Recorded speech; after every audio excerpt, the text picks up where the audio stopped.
네, 월스트리트 모닝 브리핑 함께하고 있는 시각 7시 8분 지나고 있고요. 예, 저는 왜 이렇게 더운 걸까요? 열이 오릅니다. 화끈화끈. 예, 여러분들 이제 저에 대한 이야기는 그만 해주셨으면 좋겠고요. 시장에 집중하셔야죠. 저희가 체크할 게 얼마나 많은데요. 미국 주식에 미치다 이한영 전문위원과 함께 확인해 보시죠. 위원님 어서 오세요. 네, 안녕하세요. 무슨 네. 일이 있었나 봐요. 장수할 것 같습니다. 네. 저는 뭐 수십 년째 욕 먹고 있는데요. 뭐. 그러니까 아닙니다. 시장 이야기하죠. 자, 오늘 어떤 이야기부터 시장 시작할까요? 얘기하기 전에 네. 오늘 공지사항이 하나 있어요. 어떤 공지사항이요? 대국민 공지사항이죠. 왜요? 저희가 네이버 카페에 미국 주식에 미치다는 이름을 드디어 찾아왔습니다. 저희가. 어떻게 찾으신 거예요? 저도 어저께 공지를 봤는데 어떻게 뭐 법적인 소송이나 뭐 이런 걸 하신 뭐 거예요? 그런 걸 합니까? 점잖은 체제. 아니면은 악수? 어찌됐건 간에 저희가 공식적으로 말씀드리면 미줌이나 미국 주식에 미치다의 상표권이라는 걸 제가 다 갖고 있어요. 예. 그래서 이미 이제 법적으로 갖고 있습니다, 저희가. 근데 하여튼 뭐 여러 가지 이슈가 있었는데 드디어 이름을 찾아왔고요. 그런데 아직까지는 이제 네이버는 사람들이 많이 검색을 해야 되는 게 앞서 갔거든요. 돈 내지 않는 한요. 네. 근데 저희는 뭐 돈을 낼 마음은 없기 때문에 네이버에서 아직까지는 미주미 그리고 한 칸 띄고 미국 주식에 미치다라고 쓰시면 제일 먼저 뜹니다, 지금요. 미주미 미국 주식에 아니면 미치다. 네이버 카페 검색할 때 미국 주식에 미치다 치면 저희가 뜨지만 여튼 그런 상황이 있었고요. 여튼 저희가 아직은 뭐 10,000명밖에 안 되지만은요. 앞으로 뭐 5,000명 단위나 이럴 때 할 때부터 저희가 이벤트도 하고 세미나도 하면서 저희가 하여튼 어저께 썼지만 진지하게 미국 주식을 하시는 분들만 네. 모시고 저희가 최선을 다하겠다는 거 말씀드리겠고요. 알겠습니다. 축하드립니다. 예, 감사합니다. 본론으로 들어가도록 하겠습니다. 어제 이제 저희가 이제 방송 끝날 시점에 보니까 막 어저께 시간을 보면 26분, 27분에 그때 막 뜨더라고요. 미국 네. 뉴스가 그러면서 선물이 올라가고 그러던데 여하튼 미국에서 저는 제 판단이 뭐 맞을지 모르겠지만 뭔가 좀 강대국, 선진국다운 모습을 보여주면서 적극적인 대응을 인정해줘야 된다. 일요일날 뭐 재무장관, 뭐 연준 의장도 모이고 다 관련된 사람 모여서 예금자 보호를 해주기로 했잖아요. 어찌 됐건요. 그렇죠. 네, 실리콘밸리뱅크요. 다만 이제 그 다음 은행들이 어떻게 되는지는 모르죠. 네, 그렇지만 그걸 막기 위해서 노력을 많이 한다는 거죠. 그래서 오늘도 벌써 수많은 은행이 또 떨어졌잖아요. 지방은행도 떨어지고 IB도 많이 떨어진 거 있는데 여튼 진정 사태를 진정시키기 위한 역대급 노력은 분명히 있다. 라고 보셔야 되겠습니다. 그렇지만 다우와 S&P 500은 또 하락했고요. 나스닥은 뭐 보합 정도였지만 전체적으로 뭐 약보합 정도라고 의미가 맞을 것 같고요. 그럼 시장은 어땠느냐? 시장의 반응은 가장 극명하게 나오는 것은 채권 시장이라고 보고 있는데요. 채권이 급락했어요. 채권 이제 금리가 급락하고 가격은 급등했는데 보시면 그 다음에 보시면 이미 많은 분들 저희 많이 소개해드리고 아마 이미 아시는 분 많으시기 때문에 CME의 패드워치 툴의 그 아주 드라마틱한 변화는 이미 여러 군데서 보셨을 것 같고요. 어젯밤 뭐 글로벌 라이브나 미장원을 통해서도 많이 보셨던 걸로 네. 알고 있습니다. 어떤 일이 벌어졌느냐? 골드만삭스는요 어저께 이미 연준에서의 FOMC의 이번에 금리 인상은 없을 것이다. No Fed rate hike죠. 그러니까 이번에 금리 인상이 없을 것이다. 근데 이번에는 없는데 플러스 알파가 있더라고요. 다음에 또 있겠죠. 예, 다음은 있어야 되겠죠. 근데 그러면은 이번에 없는 게 무슨 의미인가? 이번에 만약 없다 그러면 최종 금리도 약간 낮아질 수 있겠죠. 어찌 됐건요. 어찌 됐건 골드만삭스는 금리 인상이 없을 거라고 얘기했고요. 네. 잠시 전에 우리나라 시간은 새벽 2, 3시 뭐 그때 나온 것 같은데 노무라에서는 지금 오히려 마이너스 25bp가 나오고 있다. 얘기까지 나온 거죠. 물론 다들 얘기이기 때문에 어떻게 될지 모르겠지만 극명해 보이는 화면은 그 다음 화면입니다. 3월 FOMC 금리 동결 가능성이 한 40%까지 나와 있고요. 그렇게 많이 올라왔어요. 그러니까 그 50pp는 아예 없어졌다고 사라지면 사라졌고요. 이미 일부에서는 이제 마이너스까지 나오는 것까지 있는데 네. 여튼 그것까지는 보이지는 않지만 동결이 40% 올려도 25bp 인상 금리 인상이 60%까지. 그러니까 이것도 시시각각 바뀝니다. 오늘 밤에 오늘 낮에 우리 시간 어떻게 바뀔지 모르겠습니다. 이건 왜냐하면 옵션 가격으로 열리는 시간이기 때문에 어떤 이런 상황이라고 보셔야 되겠습니다. 그러니까 채권 시장이 아주 급변하고 있고요. 그것은 그만큼 소위 안전한 자산으로 쏠려나가는 그런 느낌이라고 보셔야 되겠습니다. 그렇죠. 10년물 금리 말씀하셨습니다. 10년물 금리가 4%나 떨어졌고요. 네. 퍼센트 포인트 보면 3.5468%. 그래서 0.14포인트가 떨어지고 훅 떨어지는 모습이죠. 우리가 이게 얼마 이게 4% 넘고 이제 이게 6% 갈 수 있다. 이제 기준금리 기준으로 이번에 발표되면은요 올라갈 수 있다는 얘기인데 지금 3.54까지 떨어졌습니다. 그만큼 10년물 금리를 사고자 하는 사람이 많이 늘어났다는 것이 되겠고요. 미국 달러는 금리와 방향성과 거의 일치하는 거거든요. 그러니까 지금 미국 달러도 내려갔습니다. 미국 달러 내려가니까 당연히 우리나라 원달러 1,300원 초반 가지 않았을까 모르겠습니다. 지금 그 정도까지 떨어졌을 것 같아요. 지금 그만큼 전 세계 대비 달러가 좀 하락하는 모습. 달러가 하락하는 것은 어찌됐건 긍정적 요인입니다. 그러니까 어떤 이유가 됐건 간에 달러가 하락하는 건 일단은 긍정적으로 볼 수 있어요. 물론 이게 말씀하셨고 우려하는 대로 일시적일 수 있죠. 그렇지만 이거 자체만 보면 방향성 긍정적이다. 다만 저 자신도 이게 계속 추세적으로 떨어질 수에 대해서 약간 퀘스천 마크가 있죠. 그렇죠. 네, 그러면 누구나 다 막 공감하실 것 같습니다. 다음은 금값이죠. 금값. 금값이 다시 폭등하는 모습을 보이고 있습니다. 네. 금은 이제 어찌됐건 안전한 자산에 대한 희구 심리가 있잖아요.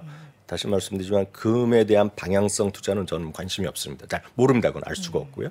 다만 금은 일정 수준 여러분들의 보유 자산의 일부는 해치성으로 갖고 가는 게 맞다라고 저는 보고 있고요.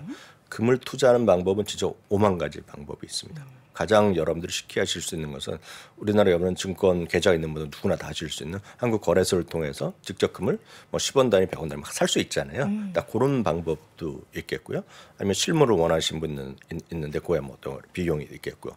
머리 아프시면 금 펀드, 뭐 금 통장 그리고 해외에서도 뭐 여러 가지가 있습니다. 여튼 금은 지금 반등을 했다라고 보셔야 되겠고요. 금이 올라가다 보니까 약간 논리적으로 맞는지 모르겠지만 디지털 골드 있지 않습니까? 이렇게 쉽게 해서 비트코인이요.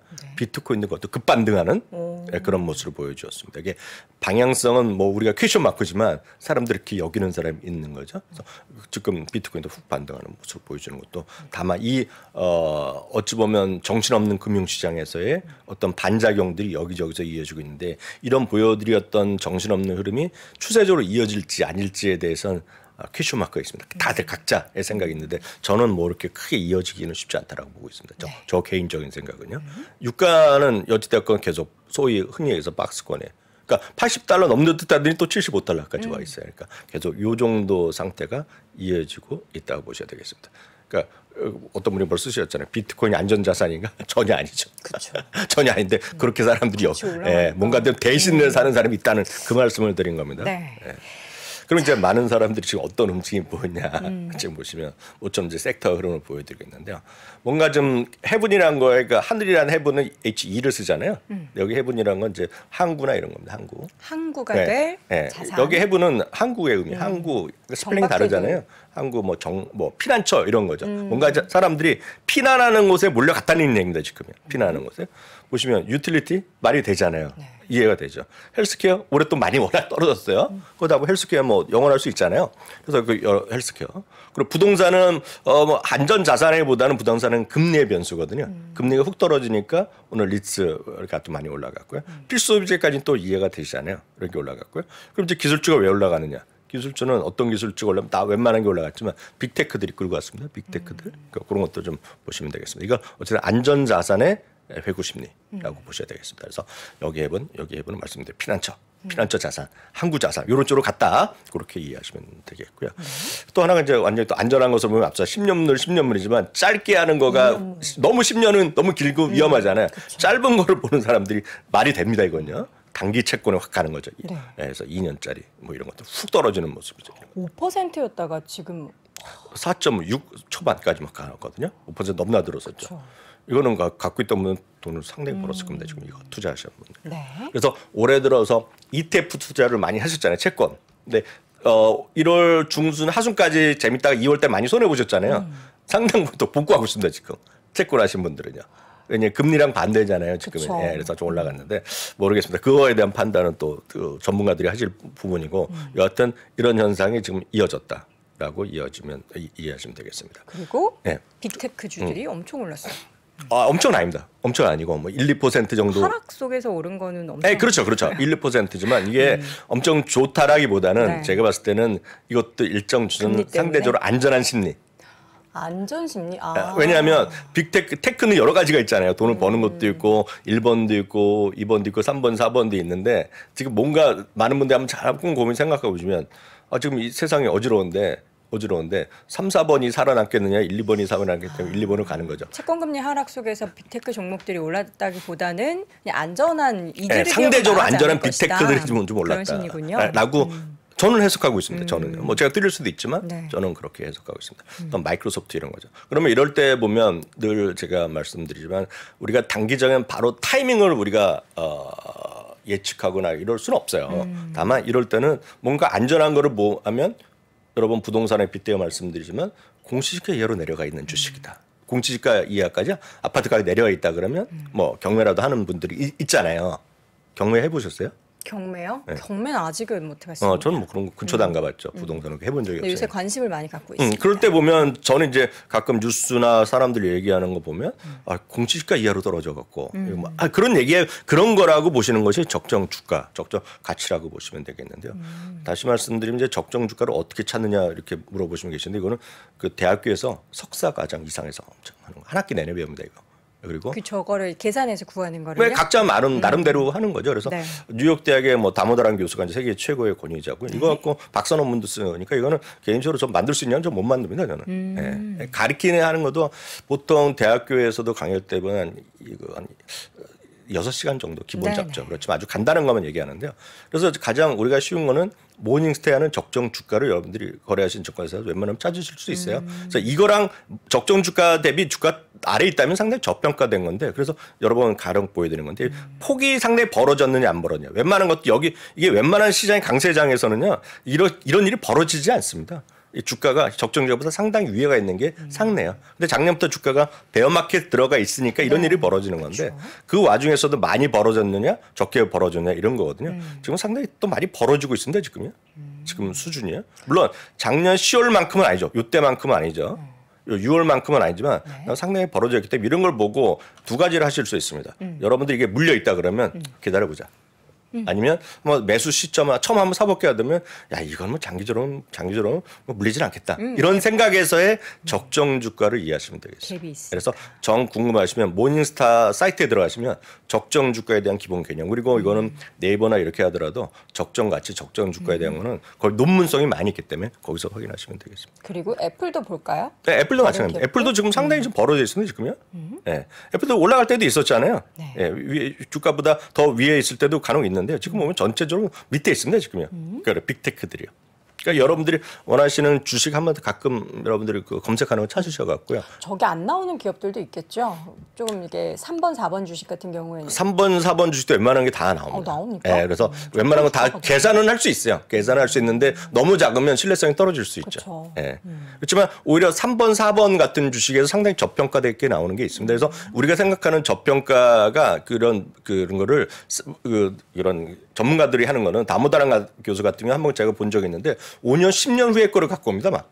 종목별로 막 다릅니다. 그래서 다모다란 교수란 분 아시는 분 많으실 것 같아요. 조금 공부하신 분 주식에 관심 있는 분 아실 텐데 다모다란 교수는 그 암울한 시기에 2019년, 2018년에 테슬라로 투자하셨던 분이에요. 근데 그때는 적정 주가가 굉장히 그때 보면 1, 2년이 아니라 상당히 위에 5, 6년을 갖고 오니까 그 당시에도 적정 주가보다 훨씬 싸다 그랬었어요. 주가가요? 네, 그래서 샀던 겁니다. 다만 이제 2020년 막 올라가기 시작할 때 보면 너무 과도하게 평가됐다 해서 그분이 또 팔았었죠. 그래서 그런 거 검색해 보시면 그분은 개인 블로그가 있어요 또 특이하게. 근데 상당히 어렵죠. 난해하죠. 그렇지만 보시면 되겠습니다. 네. 너무 길어지면 그러니까요. 다음은 알파벳인데요. 알파벳도 마찬가지입니다. 알파벳은 근데 중간에 요거는 이렇게 액면 분할 때문에 약간 내려오는 애가 그 기스가 난 거고죠. 네. 그 에러가 난 거 이거는 의미가 없습니다. 이거. 그래서 상당히 벌어져 있다. 네. 네, 라고 보셔야 되겠습니다. 그래서 이런 거를 갖고 장기적으로 대응하시면 있다라고 보시면 될 것 같습니다. 그래서 이런 것들이 오늘 한 해 흐름이었다라고 이해하시면 되겠습니다. 네. 자, 그리고 금 가격 급등에 따라서 관련된 기업이나 ETF들이 움직였는데요. 네. 뉴먼. 예, 뉴먼 코퍼레이션과 소위 또 하나가 이제 경쟁사가 베럭골드라는 회사가 있습니다. 두 회사가 세계 1위, 2위, 1위, 2위, 그 정도 회사라고 보셔야 되겠고 예전엔 2위였는데 뉴먼 코퍼레이션이 다른 기업과 합병하면서 1위가 됐습니다. 세계 1위가 됐고요. 베럭골드랑은 똑같이 금광 및 금을 유통하는 그런 회사인데요. 이게 오늘 7, 8% 올라갔습니다. 7, 8% 올라간 것은 역시 단기적으로 100% 추종은 안 하지만 금이 올라갈 때 더 빨리 올라갈 수도 있고 금이 내려간다 싶으면 더 많이 떨어질 수 있지만 이건 선택의 문제입니다. 선택의 문제. 하여튼 금 관련 대표적인 주자 오늘 올라간 건 어찌 보면 쉽게 이해가 하실 것 같습니다. 네. 그러면 이제 금이 올라간 건 아까 바로 보여드렸던 금 가격의 변수라고 보셔야 되겠고요. 금 관련 이제 미국 주식 저희가 아침에 방송하니까 미국에서 만약 하신다 그러면 굳이 한국에 계시면 이거 하실 필요가 없습니다. 거래소에서 그냥 바로 하시면 되겠다고 말씀드리겠고요. 미국 기준으로 보면 금 관련 ETF에서 세계 최대는 바로 이겁니다. GLD. 저거는 뭐 금 선물을 따라가는 이건 건가요? 금을 그냥 금 물량 현물로 가격? 가기 때문에 이건 100% 그대로 추정하는 겁니다. 네. 그냥 거의 100% 추정하게 되겠고요. 금 관련 ETF는 세계 최대. 다른 경쟁사도 있어요. 그렇지만 세계 최대가 바로 이거다라고 네. 보셔야 되겠습니다. 그래서 금 그대로 하는 거가 되겠고요. 하나 더 말씀드리면 이거보다 변동성이 약간 큰 게 있습니다. 이것도 금도 2배, 3배짜리 있는데 그 2배, 3배가 아니라 아까 말씀드렸던 뉴몬 코퍼레이션이나 아까 말씀드린 베럭골드 포함한 금광 관련 회사 내지 금 유통 회사들로 만든 ETF예요. 근데 이거 당연히 변동성이 훨씬 큽니다. 아까 금보다. 그래서 이거는 GDX라는 게 있습니다. GDX. 근데 이거는 초보 투자자분들한테 이건 맞지 않아요. 왜냐하면 금을 그대로 추정하지 않습니다. 금보다 약간 과하게 추정합니다. 방향성 약간 단기적으로 떨어질 수 있고. 참고로 저는 이걸 갖고 있어요. 예전부터 갖고 있어요. 4, 5년 전에. 장기 투자해도 되는 겁니까? 저는 그 일정 수준 저희 분산 투자차에서 제 주식 투자의 한 10% 정도 물량을 갖고 있습니다. 그래서 금은 GLD로 보면 뭐 5%가 20%해야 되는데 이거는 반만 갖고 와도 되는 그런 느낌으로 저는 갖고 있는데 이건 조금 이해를 하시는 분 하여튼 참고하시면 되겠고 이건 금보다 훨씬 변동성이 크다는 것도 좀 이해를 하시면 좋겠고요. 네. 하나 오늘 또 요거까지 잠깐 말씀드리겠는데 오늘 이제 히트 친 게 이거죠. 이게 뭐예요? 남의 슬픔이 우리의 행복이라고 할 수 있나요? 실리콘밸리 뱅크가 S&P 500에서 전격적으로 제외됐습니다. 지금요. 왜냐하면 500기업이잖아요. 그럼 그 기업이 빠지고 이게 들어간 거죠. 인슐렛이라는 기업이 편입이 된 거군요. 이건 아마 우리나라 의사 선생님들, 우리나라 선생님 다 아시는 거고 아마 이 관련된 뭐 환우가 있으신 분 아시는 분 많을 것 같습니다. 네. 우리나라에서도 이거 관련된 경쟁사 얘기가 많이 합니다. 자주 나옵니다. 그러니까 미국에서는 최초로 만든 겁니다. 최초로. 그래서 인슐린 패치죠. 놓고 있으면 요 패치 요 안에 붙여놓고 몸면 배에 많이 왔잖아요. 배 아랫배 이런 데 많이 워낙 하고 하잖아요. 아니면 요 팔뚝 이런 데 많이 하는 거 아실 텐데 이게 세계 최초고 했던 회사입니다. 그러니까 왜 팟이냐면 옴니팟이라는 게 브랜드예요. 아시는 분 다 아십니다 이거. 근데 이 회사가 화요일 장 마감 이후 바로 편입됩니다. S&P 500에서. 그래서 오늘 좀 올라갔고요. 옴니팟이라는 거가 되겠고요. 이게 한번 하면 계속 고게 될 수밖에 없죠. 패치 그 안에 주사제가 들어가야 될 거 아닙니까? 3일에 한 번씩 교체를 해야 되거든요. 그러니까 계속 엄청 좋은 회사입니다. 그래서 이거를 이기겠다고 한 거가 한국에도 꽤 있습니다. 전 세계에 많이 있는데 하여튼 이거 최초로 이번에 FDA에서 예전부터 허용 받았고 이미 미국에서 보험 적용 다 받고 있는 그런 거라고 보셔야 되겠습니다. 이 뭐 꾸준히 팬데믹 때 어려웠지만 결국은 매출에 꾸준히 늘어나고 순이익 꾸준히 늘어나고 좋은 회사입니다. 좋은 회사인데 이번에 하여튼 들어갔기 때문에 오늘 소개해드렸습니다. 네. 심볼은 옴니팟의 팟입니다. PODD. 네. 참고하시면 좋겠습니다. SVB가 빠지고 인슐릿이라는 기업이 새로 편입됐다라는 여기 거. 아시는 분 계시죠? 한국의 네. 경쟁사. 네. 한국 경쟁사가 있어요. 전 세계에 이런 거 지금 있어요. 알겠습니다. 들어본 회사. 네, 그렇습니다. 자, 이렇게 해서 S&P 500의 종목 편입, 편출 소식까지 전달해 드렸고요. 지금까지 월가의 소식, 미국 주식에 미치다 이한영 전문위원 함께했습니다. 위원님 고맙습니다. 네, 감사합니다. 네, 월스트리트 모닝 브리핑 함께 하셨습니다. 오늘이 과연 금융주에 급락에 영향을 받는 하루가 될지 아니면 빅테크 기업들의 강세 좀 버텨낼 모습들이 영향을 주는 하루가 될지 모르겠습니다. 부디 이제 유럽 시장의 하락을 영향받기보다는 국내 증시는 어제처럼 좀 강하게 버티는 모습 보여주기를 바라면서 저는 내일 오전 어김없이 6시 30분에 다시 돌아오겠습니다. 여러분 고맙습니다.